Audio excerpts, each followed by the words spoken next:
না, আর এভাবে চলে না।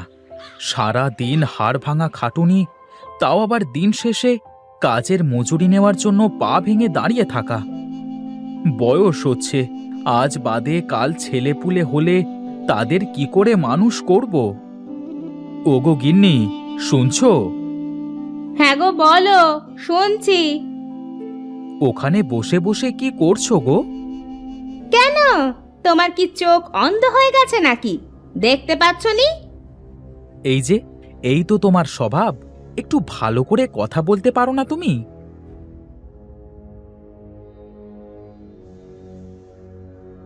আমি যে রান্নার খড়ি কাটছি তা দেখতে পাচ্ছ না? আবার শোনো যে কি করছি। ওরে বাবা, এ তো বউ নয়, যেন বাঘিনী। তা তোমার কাজ শেষ কি হলো? আমাকে যে কাজের সন্ধানে বেরোতে হবে। আমার এখন অনেক কাজ। যদি গিলতে হয় তাহলে ঘরে খাবার আছে, কয়টা গিলে কোথায় যাবার যাও। হুঁ। লাগবে না আমার খাওয়া। না খেলে কি মানুষ মরে? আমি চললাম।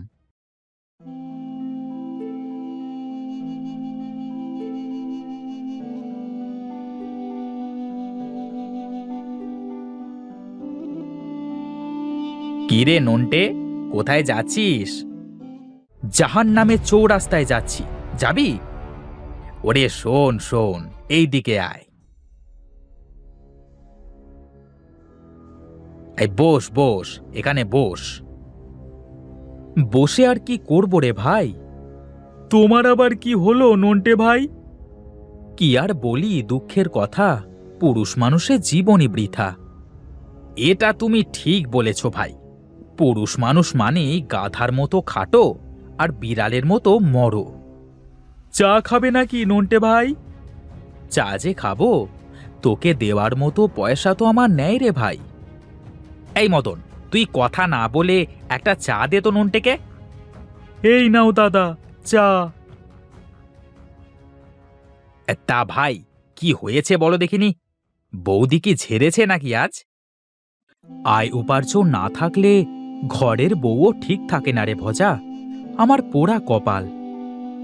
তাহলে কি করবে বলে ঠিক করলে তুমি? আমার কিছুই করবার নেই রে ভাই। ভাবছি ভবঘুরে হয়ে যাব। হেই, তা বললে কি হয়? ঘরে বৌদি যে একা থাকবে, ও কারোর চিন্তা করে আর কোনো লাভ নেই রে। তুই বস তাহলে, চা শেষ, আমি চললাম।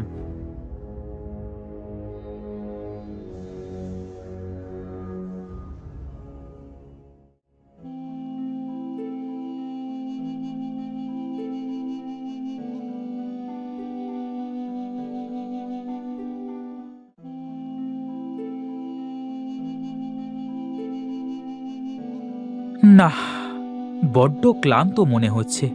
সারা দিনে একটু দানা পানি পেটে পড়ল না। যাই, ওই গাছটার ছায়ায় গিয়ে একটু বসি। আহ, বড্ড তেষ্টা পেয়েছে। যদি একটু জল পাওয়া যেত। আহ, এখানে তো চারপাশে শুধু মাঠ আর মাঠ।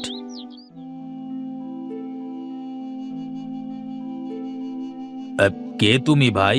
এই ভর দুপুরে এখানে এভাবে বসে আছো? আমি ভাই, ওই দূর গ্রাম থেকে এসেছি। কাজের সন্ধানে বেরিয়েছিলাম।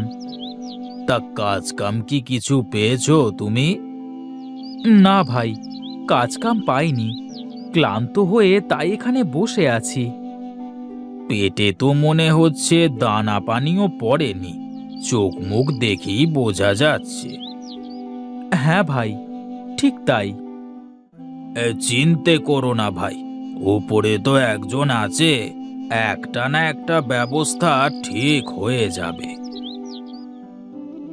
এখন শুরু করো ভাই, একসাথে খেয়ে নি। হ্যাঁ, আমি কেন তোমার খাবার খাবো ভাই? ওসব কথা পরে হবে।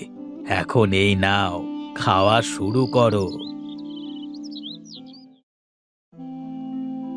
তোমাকে যে কি বলে ধন্যবাদ জানাবো ভাই। শোনো ভাই, কার খাবার কোথায় লেখা আছে সেটা ওপরওয়ালা ছাড়া আর কেউ কি বলতে পারে?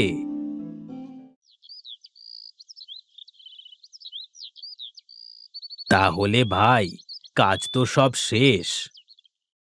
হ্যাঁ ভাই, তাই তো দেখছি। অনেক কাজই তো করে দিলে ভাই, তোমার কাজের মজুরি কিভাবে দেব বলো? হ্যাঁ, মজুরি লাগবে না ভাই, তুমি যে দুমুঠো দানা খাইয়েছ, মনে করো এই তার প্রতিদান। তা বললে কি হয় ভাই? এই নাও, এই এক ঝুড়ি কচু তোমার, এগুলো বাড়িতে নিয়ে যাও। হ্যাঁ, এত কচু দিয়ে আমি কি করব ভাই? একেবারে তো এত কচু খাওয়া সম্ভব না।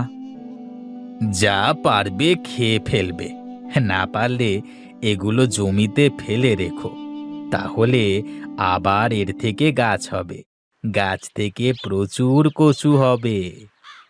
আমার তো তেমন জমি নেই কৃষাণ ভাই।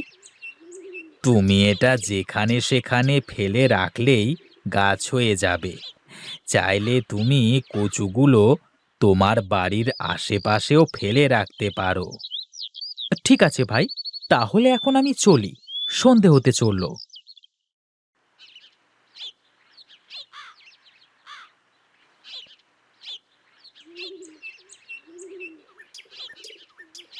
কই গো গিন্নি, কোথায় তুমি? এই তো আমি রান্নাঘরে রান্না করছি। এইদিকে এসো, দেখো একটু। কি গো, তোমার মাথায় ঝুড়িতে করে কি এনেছো? এক কৃষকের জমিতে কাজ করে এই কচুগুলো পেয়েছি। হ্যাঁ, এত কচু দিয়ে কি হবে শুনি? এই কচু সিদ্ধ করেই খাও তাহলে তুমি। মরণ আমার, কেন যে বাবা মা এরকম একটা নিকর্মার সাথে আমাকে বিয়ে দিল? অমন করে বলো না গিন্নি।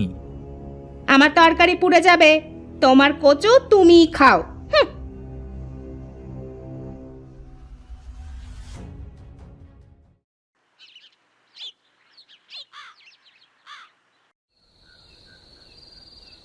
আজ কি রান্না করেছো গিন্নি? কি আর রান্না করব, রোজকার মতো, শুধু আলুর ঝোল। আলুর ঝোলটা বেশ মজাই হয়, তোমার হাতের রান্না বলে কথা। দু পয়সার তো আর মুরদ নেই যে রোজগার করে বড় বড় রুই কাতলা মাছ খাওয়ানোর। একদিন সব হবে গিন্নি, তুমি দেখো।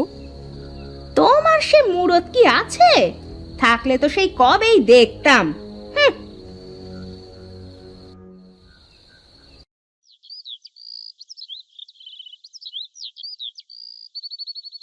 কই গো গিন্নি, ঘুম কি ভেঙেছে তোমার?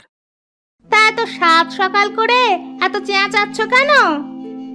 কোদালটা দাও দেখি। এখন কোদাল দিয়ে কি করবে তুমি শুনি? বাড়ির এপাশ ওপাশ কুপিয়ে কচুগুলো ফেলে রাখি। দাঁড়াও, এনে দিচ্ছি।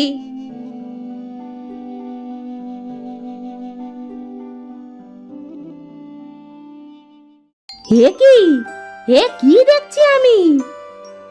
আমিও তো কিছু বুঝতে পারছি না গিন্নি, গোয়াল ভর্তি এত কচু গাছ হলো কিভাবে? তোমার আনা সেই কচুগুলোও তো দেখতে পাচ্ছি না গো। তাই তো গিন্নি, আর দেখো, গাছগুলো দেখে মনে হচ্ছে নিচে অনেক কচু হয়েছে। চলো আগে তুলে দেখি। গিন্নি, তুমি কচুগুলো বেছে বেছে এক কোণে রাখো। ঠিক আছে, আমি তাই করছি। দেখো গিন্নি, গোয়াল ভরা কচু। হ্যাঁ গো, এখন এই কচু সব বিক্রি করে আমরা অনেক টাকা পাবো। আমাদের আর কোনো চিন্তা থাকবে না গিন্নি, এখন থেকে তোমার সব আবদার আমি পূরণ করতে পারবো। আমি না বুঝে তোমার সাথে অনেক খারাপ ব্যবহার করেছি, আমাকে তুমি ক্ষমা করে দিও। আরে কি যে বলো তুমি গিন্নি, তুমি হলে আমার ঘরের লক্ষ্মী।